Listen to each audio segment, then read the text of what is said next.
आज लेक्चर 5वां है ये, लेक्चर फिफ्थ में हम आज देखेंगे। पिछले लेक्चर में हमने देखा था प्रस्तावना में, पिछले लेक्चर्स में डिस्कस किया था प्रस्तावना में मुख्य बातों में, प्रस्तावना की मुख्य बातों में शासन या शक्ति का स्रोत देखा था, सत्ता का स्रोत। और सत्ता के स्वरूप में हमने डिस्कस कर लिया था संपूर्ण प्रभुत्व संपन्न को, समाजवादी को, पंथ निरपेक्ष को। ये 3 बिंदुओं पर सत्ता के स्वरूप पे हमने डिस्कशन कर लिया था और इससे कुछ प्रश्न भी लिए थे। अब देखते हैं हम आगे के जो 2 बिंदु बचे हैं इनको डिस्कस करते हैं, ठीक है। तो शुरू करते हैं लोकतंत्रात्मक से। लोकतंत्रात्मक पे आते हैं। लोकतंत्र को इंग्लिश में बोलते हैं डेमोक्रेसी, और डेमोक्रेसी बना है 2 शब्दों से मिलकर, डेमोस और क्रेशिया। डेमोस का मतलब होता है जनता और क्रेशिया का मतलब होता है शासन। तो इससे पता चलता है कि डेमोक्रेसी क्या है, जनता का शासन है। डेमोक्रेसी क्या है, जनता का शासन। देखिए, यही जनता के शासन को बोला गया है। हमने डिस्कस किया था पिछले लेक्चर में लोक प्रभुता, है ना, लोक प्रभुता का एक कॉन्सेप्ट डिस्कस किया था।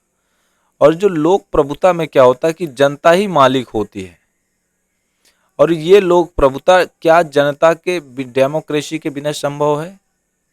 नहीं है। तो इससे संबंधित एक प्रश्न भी उठा था कि भारत के संविधान में लोक प्रभुता एक भ्रम है, इसको डिस्कस किया था। ये टॉपिक यहाँ पे याद आ गया तो थोड़ा सा मैंने फिर से डिस्कस कर दिया, ठीक है। तो डेमोक्रेसी क्या है, जनता का शासन है। तो लोकतंत्र को अब्राहम लिंकन की एक जो स्टेटमेंट था वो लोकतंत्र को बहुत खूबसूरत तरीके से, बहुत ही अच्छे तरीके से परिभाषित करता है।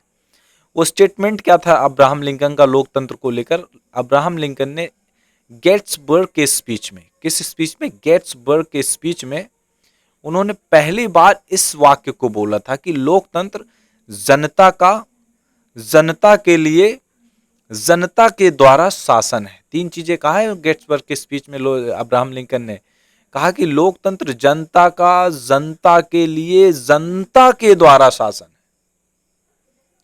किसी दूसरे व्यक्ति का नहीं, जनता का, किसी दूसरे के लिए नहीं, जनता के लिए, किसी दूसरे के द्वारा नहीं, जनता के द्वारा। ये 3 चीजें डिफाइन करते हैं डेमोक्रेसी में। लोकतंत्र जनता का, जनता के लिए, जनता के द्वारा शासन, सब चीज जनता का, तब उसको डेमोक्रेसी कहा गया। एक्चुअल में जो स्टेटमेंट है ये अब्राहम लिंकन का नहीं है, एक विद्वान थे, उनका नाम है क्लियॉन। क्लियॉन ने इस स्टेटमेंट को दिया था, लेकिन अब्राहम लिंकन ने गेट्सबर्ग के स्पीच में इस स्टेटमेंट को प्रयोग किया और वहां से यह सिद्धांत काफी प्रसिद्ध हुआ।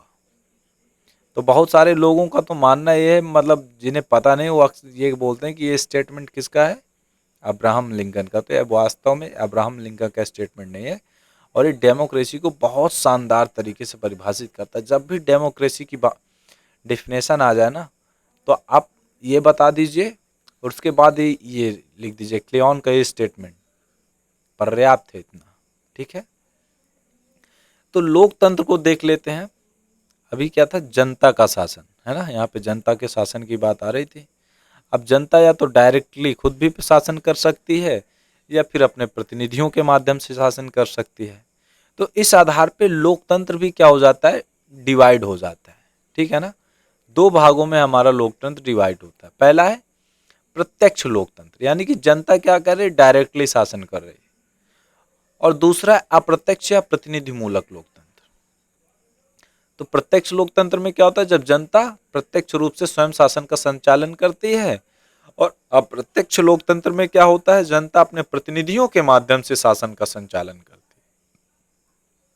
है जनता का ही, by the people, of the people, by the people, for the people, ठीक है ना। जनता का, जनता के लिए, जनता के द्वारा, दोनों ही प्रत्यक्ष में और अप्रत्यक्ष में दोनों जनता के द्वारा ही हो रहा है, सब कुछ जनता का ही है। डेमोक्रेसी वर्ड इसीलिए यूज हो रहा है, डेमोक्रेसी या जनता का शासन। तो जो प्रत्यक्ष लोकतंत्र है, बात डिस्कस करते हैं प्रत्यक्ष लोकतंत्र को। प्राचीन यूनान में आप जाएंगे तो प्राचीन यूनान में देखने को मिलता था नगर राज्य देखने को मिलते थे, मतलब जो सिटी स्टेट हुआ करते थे वो देखने को मिलते थे, और उनकी जनसंख्या लगभग 5,000 हुआ करती थी। इस 5,000 की जो जनसंख्या है, इस 5,000 की जनसंख्या में 20% जो हुआ करते थे, तकरीबन 20% वो हुआ करते थे मालिक, स्वामी हुआ करते थे, और 80% जो शेष हुआ करते थे, बचे हुए लोग हुआ करते थे, वो दास माने जाते थे। मालिक वो हुआ करते थे जो शासन का संचालन किया करते थे, और दास लोग क्या हुआ करते थे, अधिकार वंचित लोग हुआ करते थे। अर्थात शासन के संचालन में इनकी कोई भूमिका हुआ नहीं करती थी, इनको सिर्फ और सिर्फ कर्तव्य दिए जाते थे, और अधिकार, शासन के संचालन के अधिकार स्वामी वर्ग के पास हुआ करते थे। तो यूनान में जो नगर स्टेट है, 5,000 लोगों का जो हुआ करता था, क्या क्या करते थे, एक जगह सारे लोग इकट्ठा हो जाया करते थे एक स्थान पे, और इकट्ठा होकर ये क्या क्या करते थे, 20% लोग, अब आगे का कार्यकाल कैसे संचालित होगा, कौन कौन हमारा पद, अब आपका पदाधिकारी है, क्या नियम कानून होंगे, ये यहाँ पे तय कर देते थे, और बाकी के लोगों को अवगत करा दिया जाता था, उसी अनुसार आगे के कार्य संचालित हुआ करते थे। ये है डायरेक्ट डेमोक्रेसी। ये आपको प्राचीन यूनान में यहाँ पर देखने को मिलती थी और इस प्रकार से काम करती थी। अब देखते हैं इनडायरेक्ट डेमोक्रेसी, जिसे बोलते हैं अप्रत्यक्ष या प्रतिनिधिमूलक लोकतंत्र। यह दो तरह का है, एक है संसदीय लोकतंत्र, दूसरा है अध्यक्षात्मक लोकतंत्र। ठीक है, संसदीय लोकतंत्र क्या है, अध्यक्षात्मक लोकतंत्र क्या है, इसको भी डिस्कस कर लेते हैं, लेकिन चलिए आ जाते हैं। डायरेक्ट डेमोक्रेसी देखें, पहले ही डिस्कस कर लिया कि प्रत्यक्ष लोकतंत्र में जनता स्वयं शासन का संचालन करती है। जैसे स्विट्जरलैंड, आज भी स्विट्जरलैंड में डायरेक्ट डेमोक्रेसी देखने को मिलती है। स्विट्जरलैंड में सभी लोग एक जगह इकट्ठा हो जाते हैं, और क्या नीतियां होंगी, क्या नीतियां नहीं होंगी, ये सर्वसहमत से निर्णय ले लिए जाते हैं और उसी को चलाए जाते हैं।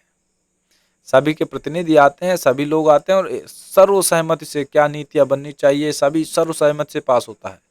कोई भी कार्य हुआ, कोई भी विधेयक हुआ, कोई भी नीति हुई, वहां पर सर्वसहमति से प्रत्यक्ष रूप में जनता आती है, वोट करती है, ये होना चाहिए, ये नहीं होना चाहिए, और उस आधार पर ये शासन चलता है। तो ये है आपका स्विट्जरलैंड। ठीक है, अब आते हैं अप्रत्यक्ष लोकतंत्र। इसको भी डिस्कस किया है कि जनता अपने प्रतिनिधियों का चुनाव करती है अप्रत्यक्ष लोकतंत्र में, और प्रतिनिधियों के माध्यम से शासन का संचालन करती है। माध्यम कौन है, प्रतिनिधि, और चुनाव करती है प्रतिनिधियों का, फिर शासन का संचालन करती है।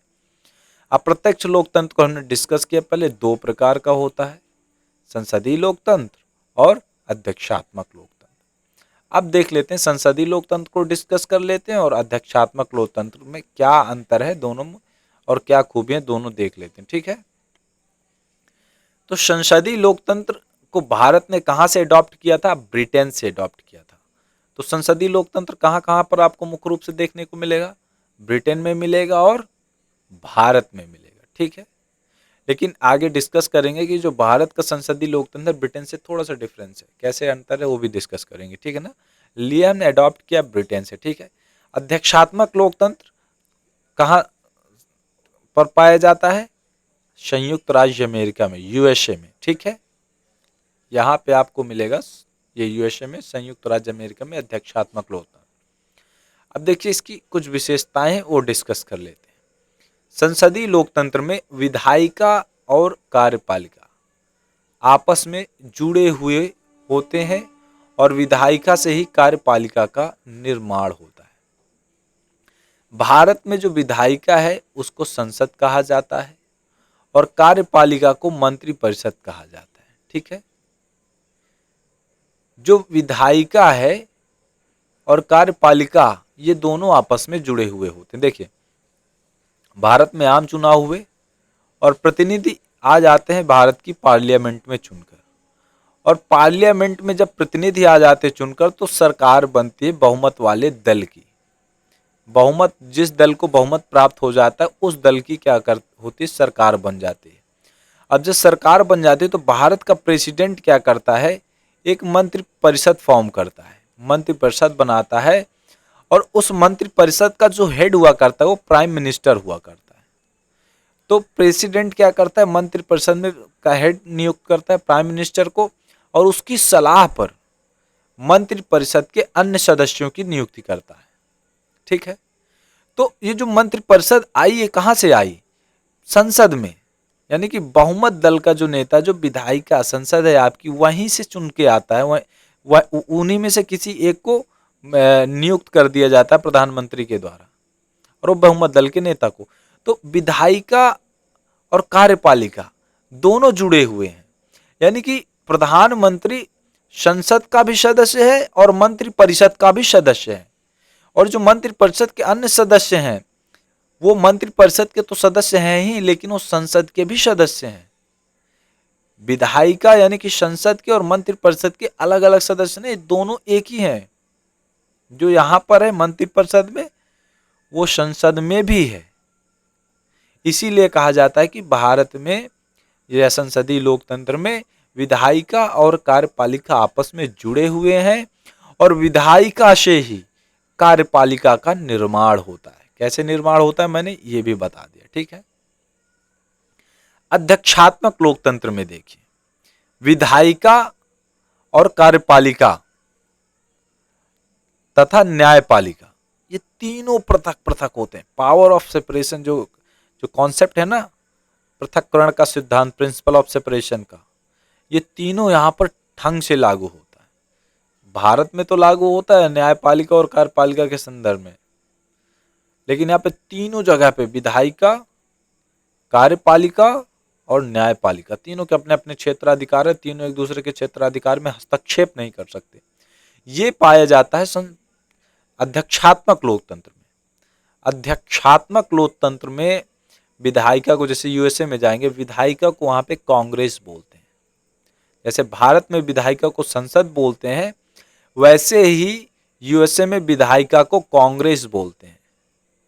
और कार्यपालिका, वहां पे कार्यपालिका में कौन कौन होता है, राष्ट्रपति और प्रधानमंत्री, माफ कीजिए प्रधानमंत्री नहीं, मंत्रिपरिषद। राष्ट्रपति होता है और मंत्रिपरिषद, ये दोनों से मिलकर वहां पर कार्यपालिका बनती है। ठीक है, और एक पृथक न्यायपालिका होती है।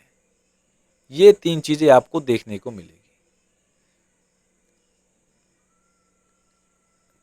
तीसरा पॉइंट है, संसदीय लोकतंत्र में नाम मात्र की कार्यपालिका और वास्तविक कार्यपालिका के बीच अंतर पाया जाता है। देखिए, भारत में दो तरह की कार्यपालिका है, एक नाम मात्र की कार्यपालिका और एक है वास्तविक कार्यपालिका। ये है आपकी नाम मात्र की कार्यपालिका और एक वास्तविक कार्यपालिका। ये क्या, थोड़ा सा इसको समझ लेते हैं। जैसे भारत में राष्ट्रपति है और प्रधानमंत्री, तो कार्यपालिका का जो प्रमुख होता है वो राष्ट्रपति होता है भारत में। लेकिन वास्तव में क्या राष्ट्रपति कार्यों को करता है, सारी शक्तियां क्या राष्ट्रपति प्रयोग करता है? नहीं। प्रधानमंत्री राष्ट्रपति के नाम से शासन को चलाता है, लेकिन शक्तियों का वास्तव में प्रयोग कौन करता है भारत में? प्रधानमंत्री करता है। तो जो वास्तविक कार्यपालिका है ये हो जाता है प्रधानमंत्री, और नाम मात्र की कार्यपालिका आपकी हो जाती है राष्ट्रपति। तो राष्ट्र, यही यहां पर लिखा हुआ कि संसदीय लोकतंत्र में नाम मात्र की कार्यपालिका और वास्तविक कार्यपालिका के बीच अंतर पाया जाता है। अध्यक्षात्मक लोकतंत्र में नाम मात्र की कार्यपालिका और वास्तविक कार्यपालिका में अंतर नहीं होता, यानी कि कार्यपालिका का हेड कोई और है और डिसीजन कोई और ले रहा है, ऐसा नहीं होता। यूएसए में, जैसे अमेरिका में अध्यक्षात्मक लोकतंत्र है, तो वहां पर आप देखेंगे जो राष्ट्रपति होता है, प्रेसिडेंट होता है आपका वहां का, उसी पे सारी शक्तियां निहित होती हैं और उन शक्तियों का प्रयोग भी वही करता है। वहां पर प्रधानमंत्री नहीं होगा जो उस शक्तियों का प्रयोग करे, और ये बिल्कुल सिर्फ देखने का नाम मात्र का राष्ट्रपति हो, ऐसा नहीं होता है। देख लो, जैसे ट्रंप है, सारे निर्णय स्वयं लेते हैं, जीत कर आए और सारे निर्णय उन्होंने लेना स्वयं शुरू कर दिया। टैक्स पे टैक्स लगाए जा रहे हैं, टैरिफ पे टैरिफ लगाए जा रहे हैं, है ना। भारत में राष्ट्रपति नहीं टैरिफ पे टैरिफ लगा सकता है। राष्ट्रपति के नाम से चीजें पास होंगी, पारित होंगी और चलेंगी, लेकिन प्रयोग कौन करेगा उन शक्तियों का? प्रधानमंत्री। और यूएसए में राष्ट्रपति डायरेक्टली स्वयं यूज करता है। इसीलिए अध्यक्षात्मक लोकतंत्र में क्या कहा गया है कि नाम मात्र की कार्यपालिका और वास्तविक कार्यपालिका के बीच अंतर नहीं होता। कार्यपालिका का निश्चित कार्यकाल नहीं होता है। संसदीय लोकतंत्र में जो कार्यपालिका होती है ना, इसका कार्यकाल निश्चित नहीं होता है। आप बोलेंगे 5 साल निर्धारित है, नहीं। अगर बहुमत की सरकार बहुमत में है और सत्ता पक्ष के सदस्यों के द्वारा असंतोष व्यक्त कर दिया जाता है और विद्रोह या बगावत कर ली जाती है, इस्तीफा दे दिया जाता है या विपक्ष में आ जाते हैं, तो ये माना जाता है कि सरकार खत्म हो गई, 5 साल से पहले खत्म हो गई। देखिए, अगर कार्यकाल निर्धारित हो जाता है, इसका मतलब ये होता है कि अब 5 साल से पहले सरकार जाएगी ही नहीं। हमने एक मानक तय किया कि एक सरकार बनेगी तो 5 साल तक कार्य करेंगी, लेकिन हमने ये तय नहीं किया कि ये 5 साल कोई बनेगा तो निश्चित ही हो गया, ऐसा नहीं है। निश्चित कार्यकाल का मतलब होता है कि अगर एक बार सरकार आ गई सत्ता पर तो उतने समय तक रहेगी ही रहेगी, वो भंग नहीं होगी। और निश्चित कार्यकाल नहीं होने का मतलब होता है कि वो उससे पहले भी बंद हो सकती है। तो अध्यक्षात्मक लोकतंत्र में निश्चित कार्यकाल है, वहां एक बार राष्ट्रपति बनने के बाद आसानी से उसे हटाया नहीं जा सकता, 4 वर्ष तक रहेगा ही रहेगा। और उसको हटाने की जो प्रक्रिया है महाभियोग बहुत टफ है। अगर उसके सदस्यों में असंतोष आ जाए तो वो सोचे कि इस्तीफा दे के निकल लें और इसका बहुमत कम हो जाए, बगावत में आ जाए, दूसरी पार्टी से जाके मिल लिया जाए, तो ऐसा नहीं होता। वहां का राष्ट्रपति हटेगा तो महाभियोग के द्वारा हटेगा। लेकिन भारत का अगर प्रधानमंत्री है, सदस्यों में असंतोष आ जाए और एक बड़ा सदस्यों का जो ग्रुप है अगर वो रिमूव कर जाता है अपने पक्ष से विपक्ष में, तो सरकार तक खत्म हो जाती, गिर जाती। ये अंतर पाया जाता है। संसदीय लोकतंत्र में सामूहिक उत्तरदायित्व का सिद्धांत कार्य करता है। सामूहिक उत्तरदायित्व का मतलब होता है जो विधायिका है वो जनता के प्रति उत्तरदायी होती है, यानी कि संसद के जो सदस्य हैं वो जनता के प्रति उत्तरदायी होते हैं। और अगर संसद के सदस्य जनता के प्रति उत्तरदायी नहीं होंगे तो अगली बार से जनता क्या करेगी?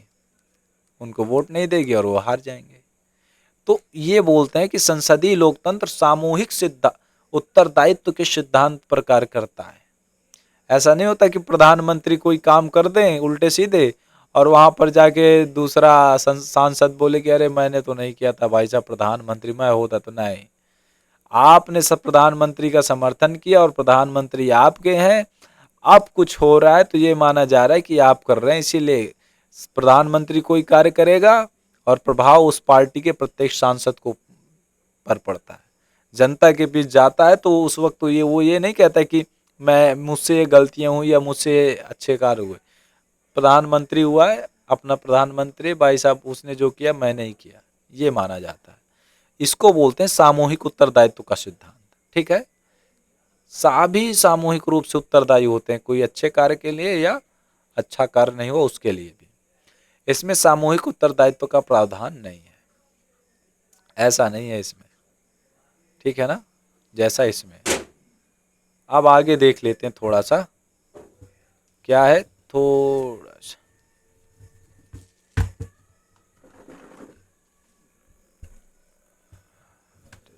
क्या हो जाता है। अब देख लेते हैं संसदीय लोकतंत्र में क्या क्या कमियां हैं और क्या क्या खूबियां, दोनों को डिस्कस कर लेते हैं। ठीक है, तो कमियां क्या क्या हैं कि समय समय में इसमें राजनीतिक स्थायित्व का संकट पैदा हो जाता है। यहाँ पे एक वर्ड छूट गया है, स्थायित्व का संकट। ठीक है, ये यानी कि संकट किस चीज का है? स्थायित्व का। राजनीतिक अस्थिरता उत्पन्न हो जाती है और राजनीतिक अस्थिरता उत्पन्न होने से क्या होता है, गठबंधन की सरकारें आ जाएंगी। गठबंधन की सरकारें आती हैं तो बहुत सारे निर्णय, नीतिगत निर्णय, बहुत सारे हित के निर्णय नहीं ले पाता है स्वतंत्र रूप से प्रधानमंत्री। तो राजनीतिक स्थायित्व का जब संकट गहराता है तो ऐसी स्थितियां उत्पन्न होती हैं, और वो उस वक्त ऐसी स्थिति होती है कि पार्टी के गठबंधन की जब सरकार बनती है तो पार्टी के हर सदस्य को खुश करना, हर सदस्य को साथ लेकर चलना बहुत ही चुनौतीपूर्ण कार्य होता है। तो ये वाली स्थिति अक्सर उत्पन्न हो जाती है संसदीय लोकतंत्र में। ठीक है। दूसरा क्या है, योग्य मंत्रिपरिषद का निर्माण की संभावना कम हो जाती है। इसमें क्या होता है, जो प्रधानमंत्री होता है स्वतंत्र रूप से किसी भी डिपार्टमेंट, किसी भी व्यक्ति को मंत्रिपरिषद में नियुक्त नहीं कर सकता। उसे पॉलिटिकल दबाव होता है और उस आधार पर वो मंत्रियों को नियुक्त करता है। जैसे आगे डिस्कस करेंगे, अध्यक्षात्मक लोकतंत्र में राष्ट्रपति स्वतंत्र होता है मंत्रिपरिषद के सदस्यों के निर्माण के लिए। किसी भी व्यक्ति को, भले वो पार्टी का सदस्य है या नहीं है या कोई और व्यक्ति है, उसे भी उस संसद में क्या करता, मंत्रिपरिषद में मंत्री के तौर पर नियुक्त कर सकता है। ठीक है ना। लेकिन भारत में ऐसा नहीं है, संसदीय लोकतंत्र में ऐसा नहीं है। खूबियां ये है इसकी कि इसमें तानाशाही से रक्षा होती है। यानी कि अगर प्रधानमंत्री जी चाहें कि तानाशाही कर लें तो सदस्यों में, अगर उस मंत्रिपरिषद के सदस्यों में, विधायिका के सदस्यों में जो बहुमत दल के नेता हैं, जो बहुमत दल के सदस्य हैं, उनमें असंतोष आ जाता है तो अपना बहुमत क्या कर लें, पीछे खींच लें, तो सरकार क्या हो जाएगी, गिर जाएगी। तो जो तानाशाही की प्रवृत्ति वो नहीं आ पाती, पनप पाती है। और विधायिका और कार्यपालिका में सामंजस्य बना रहता है। ये बहुत अच्छा है कि विधायिका ने कोई कानून बनाया और कार्यपालिका ने उसे एक्सेप्ट कर लिया और लागू कर दिया। जो अध्यक्षात्मक लोकतंत्र है उसमें सारी चीजें नहीं मिलती हैं। तो यहाँ पर वही है कि जो यहाँ पर चुनौतियां हैं, खूबियां हैं, वो वहाँ पर क्या हो जाती हैं, चुनौतियां, और वहाँ पे की जो चुनौतियां हैं वहाँ पर खूबियां बन जाती हैं। ये देख लेते हैं।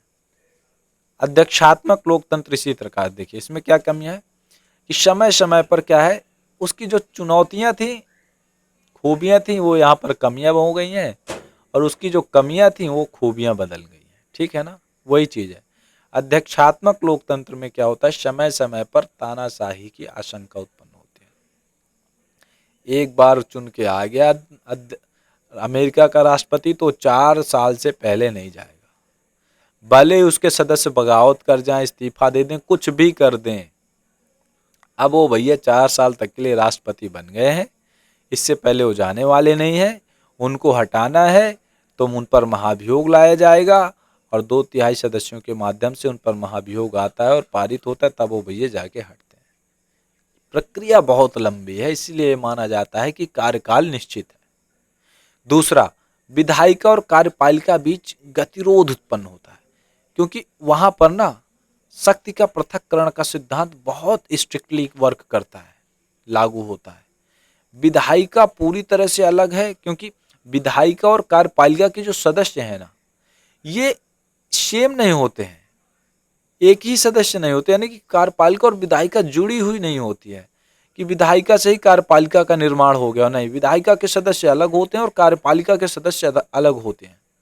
और विधायिका कानून बनाएगी और विधायिका बाकायदे उसे पास करेगी, और ऐसे में विधायिका का किसी भी प्रकार से कार्यपालिका पर जोर नहीं होता, दबाव नहीं होता, और कार्यपालिका का, यानी कि कार्यपालिका विधायिका के कानून को पास करने के लिए बाध्य नहीं होती, या कार्यपालिका कोई कार्य ऐसा करता है जिसमें विधायिका उसको करने के लिए बाध्य नहीं होती। तो दोनों एक दूसरे से पूर्णतः स्वतंत्र होते हैं, ये होता है। तो होता क्या है, शक्ति के पृथक्करण का सिद्धांत बहुत प्रभावी तरीके से लागू होता है, जिसके कारण क्या होता है, इनमें गतिरोध की स्थिति उत्पन्न हो जाती है।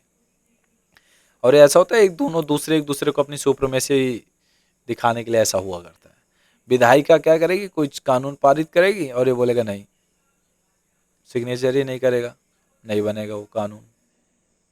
ऐसा हुआ करता है। चेक्स एंड बैलेंस का सिद्धांत काम करता है वहां पर। अब इसकी खूबियां क्या, राजनीतिक स्थायित्व तो सुनिश्चित करता है। क्या है, गठबंधन जैसी स्थिति नहीं उत्पन्न होती है वहां पर कि गठबंधन की सरकार बन जाए तो सबको खुश करने के लिए बहुत सारे जो जेन्युइन मुद्दे हैं वो पीछे छोड़ जाते हैं, है ना।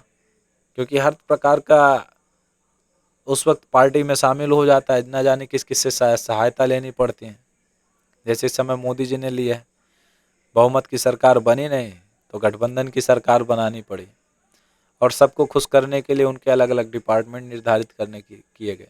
और बहुत से ऐसे जेन्युइन मुद्दे, जैसे चुनाव के समय बोला जा रहा था कि भ्रष्टाचार पर प्रहार करेंगे, ब्यूरोक्रेसी पर प्रहार करेंगे, जो भ्रष्टाचार को लेकर बहुत ज़्यादा ब्यूरोक्रेसी करप्ट है, सरकारी कर्मचारी करप्ट है, उस पर प्रहार करेंगे। और उस समय कई लोगों को पकड़ा भी गया था। तो लग रहा था कि सरकार गठबंधन की अगर नहीं बनी, बहुमत की सरकार आई तो कुछ ऐसा होगा, लेकिन गठबंधन की सरकार बनी और भ्रष्टाचार पर प्रहार होना बंद हो गया। क्योंकि अगर भैया भ्रष्टाचार पर प्रहार करेंगे तो सरकार गठबंधन की है, भंग हो जाएगी, फिर से चुनाव होंगे या तो फिर कोई दूसरी पार्टी सत्ता पे आ जाएगी। जैसे कांग्रेस तो रेडी है कि चलो भैया मिल मिला के सरकार बना लेते हैं। ऐसी स्थिति अध्यक्षात्मक लोकतंत्र में नहीं उत्पन्न होती है, स्थायित्व होता है और योग्य मंत्री परिषद का निर्माण होता है। इसमें क्या होता है, जो राष्ट्रपति होता है ना, वो पूरी तरह से स्वतंत्र होता है कि मंत्री परिषद में किसको रखना है। वो किसी नॉन पॉलिटिकल व्यक्ति को भी मंत्री परिषद में रख सकता है, उसे मंत्री बना सकता है। लेकिन इसमें पार्टी के सदस्य को बनाया जाता है। जैसे प्रधानमंत्री जी ने क्या किया है, जो एस जयशंकर है उन्हें क्या बना दिया, फॉरेन मिनिस्टर बना दिया, ठीक है। फाइनेंस मिनिस्टर ने, विदेश मंत्री की बात कर रहे हैं, ठीक है, फॉरेन मिनिस्टर बना दिया। और उनका राजनीति से कोई ताल्लुकात नहीं था। इसी प्रकार से संसदीय लोकतंत्र, अध्यक्षात्मक लोकतंत्र में स्वतंत्रता होती है। हालांकि प्रधानमंत्री ने बनाया, बहुमत की सरकार थी, इसलिए कोई किसी ने कुछ नहीं बोला, लेकिन संसदीय लोकतंत्र में ऐसी लगभग संभावना ना के बराबर हुआ करती है। वो बोलते हैं भैया हम ही लोगों को बनाओ ना, हम लोग जीत के आए हैं, चुनाव लड़ के आए हैं, हम लोगों को आप बनाएंगे नहीं, दूसरे को कैसे बनाएंगे, ये तो फिर अन्याय है सदस्यों के साथ। बहुत सारी विवादात्मक बातें उत्पन्न होती हैं। तो ये स्वतंत्रता नहीं होती उस समय। और अध्यक्षात्मक लोकतंत्र में इसकी स्वतंत्रता होती है, तो फिर योग्य व्यक्ति को, किसी विशेषज्ञ को मंत्री बनाया जाता है। और यहाँ पर एक पॉलिटिशियन को, संसदीय लोकतंत्र में एक पॉलिटिशियन को मंत्री बनाया जाता है, वो विशेषज्ञ है या नहीं कोई मतलब नहीं, इसलिए कहा जाता है कि योग्य मंत्री परिषद का निर्माण की संभावना होती है। ये चलिए एक प्रश्न ले लेते हैं, ठीक है। एक क्वेश्चन है, यूपीएससी का क्वेश्चन है, आपको कैसे टैकल करना है ये देख लीजिए। मैंने फॉर्मेट तैयार कर दिया है, देख लीजिए। भारत में प्रश्न है कि भारत में ब्रिटिश पद्धति के संसदीय लोकतंत्र को अपनाया गया है। इतना बता दें कि भारत का जो लोकतंत्र है कैसा है, संसदीय है और ब्रिटिश पद्धति का लोकतंत्र है। दूसरा क्या है कि क्या वर्तमान परिस्थितियों में, आज की जो स्थितियां हैं, भारत को संसदीय लोकतंत्र को छोड़कर अध्यक्षात्मक लोकतंत्र अपना लेना चाहिए। टिप्पणी कीजिए, कमेंट करना, गिव द कमेंट। हमने संसदीय लोकतंत्र पढ़ा और अध्यक्षात्मक लोकतंत्र पढ़ा, और दोनों की कमियां और खूबियां पढ़ी कि कैसे संसदीय लोकतंत्र, जब गठबंधन की सरकार होती है तो महत्वपूर्ण फैसलों पर स्वतंत्र रूप से निर्णय नहीं ले पाता। वहीं पर अध्यक्षात्मक लोकतंत्र में जनता के हित के महत्वपूर्ण फैसले लेने के लिए स्वतंत्र होता है। तो ये बात आती है कि भाई क्या भारत को वर्तमान परिस्थितियों में संसदीय लोकतंत्र से मूव कर जाना चाहिए, क्या अध्यक्षात्मक लोकतंत्र स्वीकार कर लेना चाहिए, इस पर कमेंट करने की बात कर रहा है। तो देखिए इसको टैकल कैसे किया है, इसको देखिए।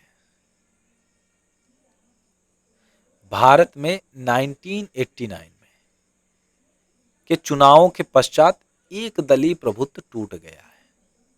देखिए जब इस प्रकार के क्वेश्चन आते हैं ना, जो कैंडिडेट के ऊपर छोड़ दिया जाता है, उस समय जब क्वेश्चन टैकल किया जाता है ना, तो जब क्वेश्चन फंसाने वाला होता है तो ना क्वेश्चन के पक्ष में आप लिखेंगे और ना ही क्वेश्चन के विपक्ष में जाएंगे पूरी तरह से।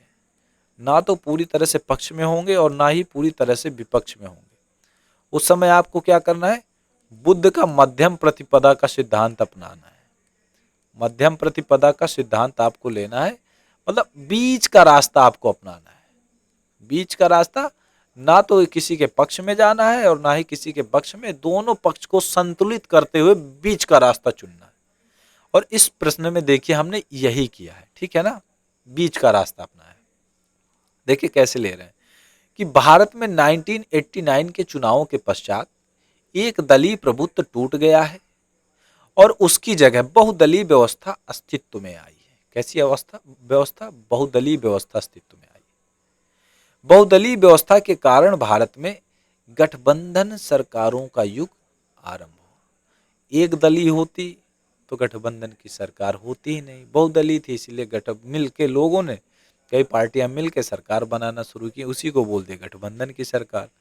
गठबंधन की राजनीति समय समय पर राजनीतिक अस्थायित्व पैदा करती है, यानी कि राजनीतिक स्थिरता नहीं होती है। अगर हित नहीं सधे पार्टियों के तो पार्टियां क्या करती हैं, हाथ खींच लेती हैं और सरकार भंग हो जाती है, इसलिए राजनीतिक अस्थिरता उत्पन्न होती है, तो अस्थायित्व पैदा करती हैं।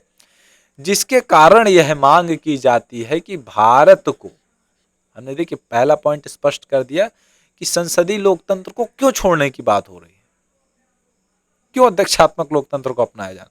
हमने पहला पॉइंट स्पष्ट कर दिया कि जिसके कारण भारत को यह मांग की जाती है कि भारत को संसदीय लोकतंत्र छोड़कर अध्यक्षात्मक लोकतंत्र अपना लेना चाहिए। भारत की, अब देखिए आगे के तत्व को स्पष्ट करते हैं कि भारत की परिस्थिति को देखते हुए अध्यक्षात्मक प्रणाली की जगह संसदीय प्रणाली ही ठीक है। अब हम पक्ष लेंगे संसदीय प्रणाली का, क्यों? क्योंकि हमारे में अभी संसदीय प्रणाली चल रही है और हम संसदीय प्रणाली छोड़कर अध्यक्षात्मक प्रणाली में जा नहीं सकते, क्योंकि यह हमारा बेसिक स्ट्रक्चर है और बेसिक स्ट्रक्चर में क्या होता है कि संविधान संशोधन के माध्यम से कोई संशोधन नहीं किया जा सकता, ठीक है ना। क्यों? हम क्या कह रहे हैं कि अध्यक्षात्मक प्रणाली की जगह हमारी भारत की परिस्थिति ऐसी है कि अध्यक्षात्मक प्रणाली ठीक नहीं होगी, लग तो रहा है लेकिन ठीक नहीं होगी। क्यों? क्योंकि संसदीय प्रणाली ठीक होगी, क्यों हो कि भारत जैसे देश में जहां व्यापक पैमाने पर अशिक्षा, गरीबी, जातिवाद, संप्रदायवाद, क्षेत्रवाद आदि पाया जाता है तथा जनता का मतदान व्यवहार भी धर्म, जाति, क्षेत्र जैसे कारकों से प्रभावित होता है, यह आशंका सदैव बनी रहेगी कि कोई कट्टर व्यक्ति भी राष्ट्रपति निर्वाचित हो सकता है। अध्यक्षात्मक प्रणाली में ऐसे व्यक्ति को हटाना कठिन होगा और वह देश के लोकतंत्र को नष्ट कर देगा। कट्टर व्यक्ति, मान लो किसी धर्म विशेष का व्यक्ति है और अन्य धर्म इतना कट्टर है कि अपने धर्म को सर्वोपरि दूसरे धर्म को नहीं मानता है, तवज्जो ही नहीं देता है, पंथ निरपेक्ष होने की जगह वो धर्म तंत्र को अपना लेता है, तो ऐसे में क्या होगा, ऐसे व्यक्ति को राष्ट्रपति के पद से हटाना बड़ा मुश्किल हो जाएगा।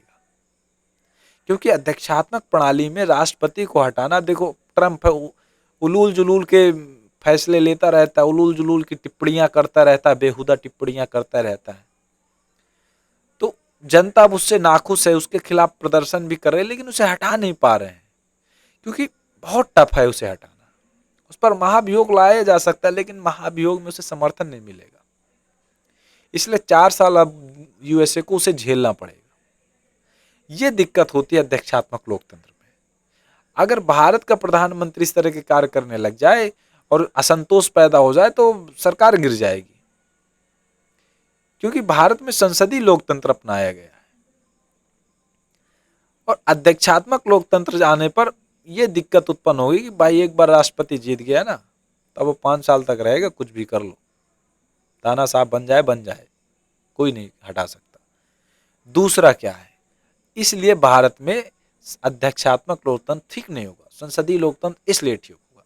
दूसरा बिंदु क्यों ठीक होगा, भारत में विगत 2 दशकों से राजनीतिक स्थायित्व की समस्या नहीं रही है, यानी कि भारत में राजनीतिक स्थिरता रही है और वर्तमान की गठबंधन सरकार में राजनीतिक स्थायित्व का संकट भी उत्पन्न नहीं हुआ है कि स्थायित्व का संकट हो गया हो कि भाई स्थायित्व स्थिरता नहीं है, वो भी नहीं हुआ है, बढ़िया चल रहा है 2 दशकों से, तो कोई जरूरत है ही नहीं, चलने दो भैया।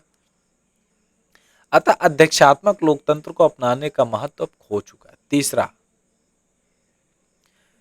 एक बिंदु यहां पर आप और ऐड कर सकते हैं, देखिए कि 2 दशकों से गठबंधन की सरकार नहीं रही है ना, गठबंधन की सरकार और वर्तमान की गठबंधन, ये मैंने ऐड कर दिया। देखिए 2 दशकों से राजनीतिक स्थायित्व की समस्या नहीं रही और वर्तमान में गठबंधन की सरकार बनी। भारत में जो सरकार है वो गठबंधन की है, लेकिन गठबंधन की सरकार होने के बाद भी स्थायित्व का संकट नहीं है, सरकार स्थिर है, अस्थिरता नहीं है कि सरकार भंग हो जाए, ऐसी ऐसी चुनौतियां आ रही हो कि सरकार अब कल टूट जाएगी, कल गठबंधन भंग हो जाएगा, सरकार गिर जाएगी, ऐसी बातें नहीं आ रही हैं।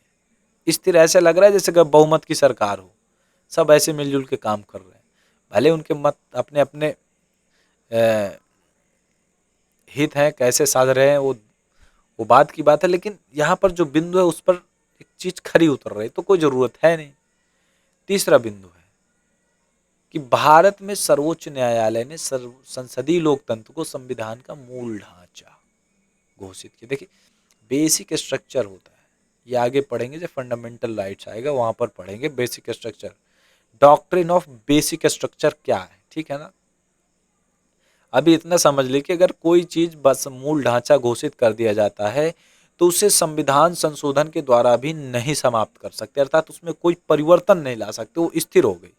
ये होता है मूल ढांचे का मतलब। यानी कि अगर संसद चाहे कि अब उसमें परिवर्तन कर दें तो ऐसा नहीं हो सकता है। अगर वो एक बार मूल ढांचा घोषित कर गया तो अब वो वैसे ही रहेगा। तो सर्वोच्च न्यायालय ने क्या किया है, संसदीय लोकतंत्र को संविधान का मूल ढांचा घोषित कर दिया है और संविधान के मूल ढांचे को संसद भी संविधान संशोधन के द्वारा समाप्त नहीं कर सकती है।